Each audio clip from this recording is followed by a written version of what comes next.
Panginoon, salamat sa lakas na ibinibigay ninyo sa akin. Salamat sa pagpapala. Salamat sa lagi kang nakahanda na ako'y tulungan palagi. Alam kong lagi kang nakasuporta sa akin.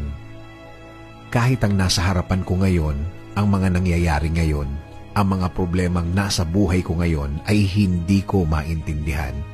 Kahit na ang tingin ko sa sitwasyon ko ngayon ay napakagulo. Sa iyo pa rin ako aasa, sa iyo pa rin ako kakapit because you said in your word that you will always be there for me with a helping hand. As a father to me, I thank you, Lord. Hindi ako manghihina sa mga bagay na to. Hindi ako mawawalan ng loob, hindi ako matatakot dahil naniniwala ako na lagi kang andyan para ako ay sagipin sa mga problemadong araw tulad ng mga nararanasan ko, Panginoon.